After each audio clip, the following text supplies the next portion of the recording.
अगर आप नवरात्रि की पूजा विधि या फिर मुहूर्त के साथ ही नवरात्रि के सभी 9 दिनों की पूजा विधि, मंत्र, आरती और कथा के बारे में जानना चाहते हो, तो हमारे चैनल पर नवरात्रि के दिनों में अपलोड होने वाली वीडियोस को भी जरूर देखिएगा। उम्मीद है कि आप इन वीडियोस को भी अपना प्यार, अपना सहयोग जरूर देंगे। आज के इस वीडियो में सुनिए श्रीमद् देवी भागवत पुराण कथा में जब राजा जन्मेजय ने व्यास जी से कहा कि हे मुनिवर, अब आप मुझे देवी के उस अद्भुत चरित्र के बारे में भी बताइए जब सभी देवताओं ने अपनी अपनी दिव्य शक्तियां, अपने अपने आयुध और आभूषण देवी को अर्पित किए। ये सारा प्रसंग मैं आपके मुखारविंद से सुनना चाहता हूँ। श्री सूत जी कहते हैं, महाराज जन्मेजय की ये सभी बातें सुनकर सत्यवती नंदन व्यास जी ने मानो उन्हें संतुष्ट करते हुए मधुर वाणी में कहना आरंभ किया। व्यास जी कहने लगे, राजन, तुम बड़े भाग्यशाली पुरुष हो। देवी के श्री विग्रह के रूप विषयक प्रसंग में मैं अपनी बुद्धि के अनुसार विस्तार पूर्वक वर्णन तुमसे करता हूँ, ध्यान से सुनो। स्वयं श्री ब्रह्मा, विष्णु, महेश और इंद्र भी भगवती के यथार्थ रूप को किसी भी समय नहीं बता सकते, फिर मेरी तो भला गणना ही क्या है। देवी के जो रूप हैं, जैसे हैं और जिस उद्देश्य से हुए हैं, उन्हें मैं भला कैसे जान सकता हूँ। बस मेरी वाणी केवल इतना ही कहने में समर्थ है कि अखिल देव शक्ति स्वरूपा भगवती प्रकट हुई। वस्तुतः देवी तो नित्य स्वरूपा है, सदा ही विराजमान रहती हैं। देवताओं का अभीष्ट सिद्ध करने के लिए कार्य की आवश्यकता पड़ने पर, एक रूपा होने पर भी वे कभी तरह तरह के रूप धारण कर लेती हैं। जैसे नट स्वभावतः एक होने पर भी जनता को प्रसन्न करने के लिए तरह तरह के वेश बनाकर रंगमंच पर आता है, वैसे ही ये भगवती वास्तव में निर्गुणा और अरूपा होते हुए भी देवताओं का कार्य सिद्ध करने के लिए अपनी लीला से सगुण रूप धारण कर लिया करती हैं। जहाँ ये जैसा कार्य करती हैं, उसी के अनुसार उनके अनेकों नाम पड़ जाते हैं। उनके जितने भी गौण नाम हैं, उन सब में धातु के अर्थ का संबंध है। राजन, अब जिस प्रकार जिस तेज से भगवती का मनोहर रूप प्रकट हुआ, अपनी बुद्धि के अनुसार उसका वर्णन करता हूँ। भगवान शंकर का जो तेज था, उससे भगवती के मुख कमल की रचना हुई। श्वेत वर्ण से सुशोभित वह मुख कमंडल अत्यंत विशाल और मनोहर आकृति वाला हुआ। यमराज के तेज से भगवती के सिर में सुंदर बाल निकल आए। सभी केश बहुत लंबे थे और उनका ऊपरी भाग मुड़ा हुआ था। मेघ के समान मनोहर आकृति थी। अग्नि के तेज से उन देवी के तीनों नेत्र प्रकट हुए। कृष्ण, रक्त और श्वेत, इन तीनों वर्णों से उन नेत्रों की शोभा हो रही थी। उनकी सुंदर भौहें संध्या के तेज से उत्पन्न हुई। वे तेज से परिपूर्ण काली टेढ़ी भौहें ऐसी लगती थी मानो कामदेव का धनुष हो। वायु के तेज से उत्तम 2 कान उत्पन्न हुए। वे ना तो बहुत लंबे थे और ना ही छोटे। कुबेर के तेज से अत्यंत मनोहर नासिका प्रकट हुई। उसकी आकृति बड़ी ही सुंदर थी। तिल के फूल के समान उसका आकार था। राजन, उन देवी के अत्यंत चमकीले और मनोहर दांत प्रजापति के तेज से प्रकट हुए थे। कुंद के अग्रभाग के समान उनका आकार था। देवी का अत्यंत लालिमामय अधरोष्ठ अरुण के तेज से प्रकट हुआ था और ऊपर का होठ स्वामी कार्तिक के तेज से उत्पन्न हुआ था। भगवान विष्णु के तेज से उनकी 18 भुजाएं उत्पन्न हुई। वसुओं के तेज से लाल वर्ण वाली अंगुलियां प्रकट हुई। चंद्रमा के तेज से दोनों उत्तम स्तनों का तथा इंद्र के तेज से मध्य भाग कटि प्रदेश का प्रादुर्भाव हुआ, जिसे 3 रेखाएं सुशोभित कर रही थी। वरुण के तेज से जंघाएं और पिंडलियां तथा पृथ्वी के तेज से नितंब भाग प्रकट हुआ, जो बड़ा ही विशाल था। राजन, इस प्रकार तेज पुंज से सुंदर आकार वाली वह देवी प्रकट हो गई। उनका स्वरूप अत्यंत मधुर था। उनके सभी अंग मनोहर थे। नेत्रों की छवि अनुपम थी। मुख मुस्कान से भरा हुआ था। महिषासुर के द्वारा सताए हुए सभी देवताओं ने देखकर आनंद में विह्वल हो उठे। तब भगवान श्री विष्णु ने सभी देवताओं से कहा कि अब देवता लोग इस देवी को अपने सभी प्रकार के आभूषण और आयुध प्रदान करें। इस अवसर पर संपूर्ण देवता तुरंत ही अपने आयुधों से परम तेजस्वी विविध प्रकार के अस्त्र और शस्त्र निकालकर इस देवी को अर्पण कर दें। व्यास जी कहते हैं, भगवान विष्णु के वचन सुनकर सभी देवता आनंद पूर्वक अपने अस्त्र, शस्त्र, आभूषण और वस्त्र तुरंत भगवती को देने लगे। क्षीर समुद्र ने 2 दिव्य वस्त्र जिनका रंग लाल था और जो कभी जीर्ण नहीं होने वाले थे, और एक अत्यंत चमकीला सुंदर हार भी देवी को भेंट किया। साथ ही उन्होंने दिव्य चूड़ामणि, जिसकी चमक करोड़ों सूर्यों के तेज को भी परास्त कर रही थी, 2 कुंडल और सुंदर कड़े देवी को अर्पित किए। विश्वकर्मा जी ने बड़ी प्रसन्नता से बाहुओं के लिए केयूर और कंगन, जो अत्यंत अद्भुत और अनेक प्रकार के रत्नों से सुसज्जित थे, देवी को भेंट किए। त्वष्टा ने सुंदर चरणों में पहनने के लिए निर्मल नुपुर, जिनमें मधुर ध्वनि निकल रही थी और जो रत्नों से भूषित और सूर्य के समान प्रकाशमान थे, देवी भगवती को भेंट किए। त्वष्टा का हृदय बड़ा उदार था। उन्होंने कंठार और अंगुलियों में पहनने के लिए रत्नों की बनी हुई अंगूठियां भी दी। वरुण ने कभी न कुम्भलाने वाले कमलों की माला भगवती को भेंट की। वैजयंती नाम से विख्यात ये हार उत्तम गंधों से परिपूर्ण था, उस पर भौरे मंडरा रहे थे। हिमवान ने संतुष्ट होकर देवी के लिए सुंदर रंगों का सुंदर सिंह तथा तरह तरह के रत्न समर्पित किए। फिर तो सर्वोपरि विराजमान रहने वाली वे देवी दिव्य आभूषणों से अलंकृत होकर सिंह पर बैठ गईं। उनमें सभी उत्तम लक्षण वर्तमान थे। तब भगवान श्री विष्णु ने अपने चक्र से चक्र उत्पन्न करके भगवती को अर्पित कर दिया। उस प्रकाशमान चक्र में हजारों अरे थे। राक्षसों के सिर काटने में वह पूरी तरह से समर्थ था। भगवान शंकर ने अपने त्रिशूलों में से एक त्रिशूल निकालकर देवी को भेंट किया। उस उत्तम त्रिशूल में देवताओं का भय दूर करने की पर्याप्त क्षमता थी। प्रसन्न आत्मा वरुण ने अपने शंख में से एक अत्यंत चमकीला सुंदर शंख उत्पन्न करके देवी भगवती को अर्पित किया। उससे निरंतर ध्वनि हो रही थी। अग्निदेव का मन प्रसन्नता से खिल उठा था। उन्होंने एक शक्ति तथा दानवी सेना का संहार करने में कुशल एक सुंदर शतघ्नी देवी भगवती के सामने उपस्थित करी। पवनदेव ने बाणों से परिपूर्ण तरकश और एक अद्भुत दिखने वाला धनुष देवी को भेंट किया। यह धनुष अत्यंत दुर्धर्ष था। उसकी टंकार बहुत ही तीखी थी। देवराज इंद्र ने अपने वज्र से उत्पन्न करके वज्र और ऐरावत हाथी से उतारकर एक अत्यंत सुंदर और श्रेष्ठ शब्द वाला घंटा तुरंत देवी को अर्पित कर दिया। संहार का अवसर उपस्थित होने पर सभी प्राणियों का नाश करने के लिए यमराज जिसका प्रयोग करते थे, उसी काल दंड से प्रकट हुआ एक दंड उन्होंने देवी को अर्पित किया। श्री ब्रह्मा जी ने गंगा जल से भरा हुआ दिव्य कमंडल तथा वरुण ने प्रसन्नता पूर्वक एक पाश इन देवी को अर्पित किया। राजन, काल ने इन्हें ढाल और तलवार दी। विश्वकर्मा जी ने तेज धार वाला फरसा दिया। कुबेर ने मधु से भरा हुआ सोने का पान पात्र और वरुण ने मन को मुग्ध करने वाला कमल के फूल का दिव्यहार देवी की सेवा में उपस्थित किया। त्वष्टा ने प्रसन्न होकर भगवती को कौमोद की गदा भेंट की। उस गदा में शब्द करने वाली सैकड़ों घंटियां लगी हुई थी। उसके प्रहार से राक्षसों का कचूमर निकल जाता था। साथ ही उन्होंने अनेक प्रकार के अन्य बहुत से अस्त्र तथा एक अभेद्य कवच भी देवी भगवती को अर्पित किया। सूर्यदेव ने जगदम्बा को अपनी किरणें प्रदान की। जब कल्याणमयी भगवती आभूषणों से अलंकृत होकर हाथ में अस्त्र शस्त्र लिए हुए विराजमान हुई, तब त्रिलोकी को मुग्ध करने वाले उनके दिव्य दर्शन पाकर सभी देवता उनकी स्तुति करने में लीन हो गए।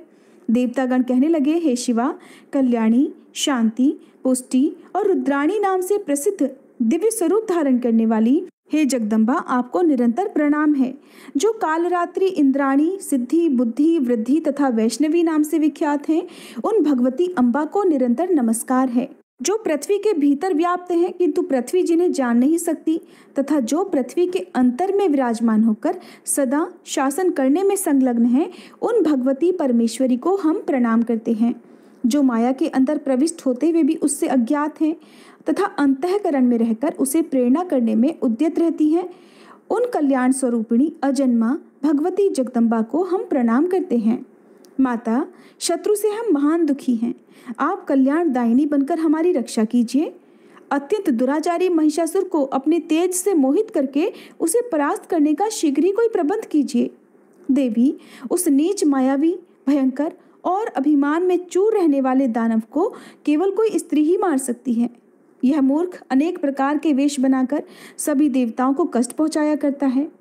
भक्तों पर कृपा करने वाली देवी, इस अवसर पर सभी देवताओं के लिए केवल आप ही शरण हैं। आपको नमस्कार है। दानव द्वारा सताए गए हम देवताओं की आप रक्षा कीजिए। व्यास जी कहते हैं, इस प्रकार देवताओं की स्तुति करने पर संपूर्ण सुख प्रदान करने वाली महादेवी का मुख मंडल प्रसन्नता से खिल उठा। देवताओं के प्रति वे मंगलमय वचन कहने लगी कि हे देवताओं, अब उस मूर्ख महिषासुर से आप निडर हो जाइए। मैं शीघ्र ही उस अज्ञानी अभिमानी दैत्य को संग्राम में मार डालूंगी। व्यास जी कहते हैं, देवताओं से ऐसा कहकर अत्यंत स्पष्ट स्वर में देवी बड़े जोर से हंस पड़ी। फिर वे बोली, भ्रम और मोह से युक्त ये कैसा विचित्र जगत है।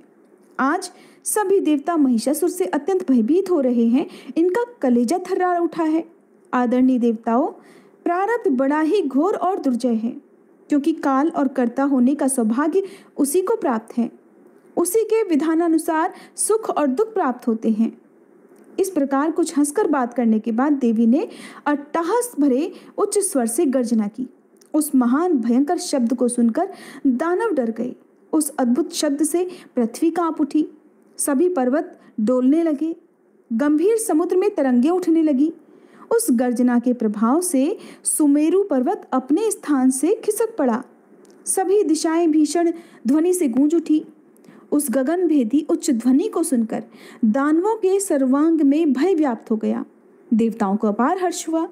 देवी, आपकी जय हो, आप हमारी रक्षा करें। इस प्रकार वे सब के सब देवी से प्रार्थना करने लगे। मद में चूर रहने वाले महिषासुर ने भी वह भीषण गर्जना सुनी तो वह क्रोध से तिलमिला उठा। शंकित होकर उसने उपस्थित दानवों से पूछा कि ये क्या हो रहा है, और इस प्रकार आज्ञा दी कि इस विशिष्ट ध्वनि के विषय में जानकारी प्राप्त करने के लिए दूत अभी जाएं, पता लगाएं कि अत्यंत कठोर और कान के पर्दों को फाड़ने की क्षमता रखने वाला ये शब्द किसके मुख से निकला है। ऐसी गर्जना करने वाला देवता अथवा दानव जो कोई भी हो, दूत उस दुष्ट को पकड़कर तुरंत मेरे पास लेकर आए। वह महान नीच और अभिमानी है, तभी तो इस प्रकार गर्जना कर रहा है। मैं उसे मृत्यु के मुख में झोंक दूंगा।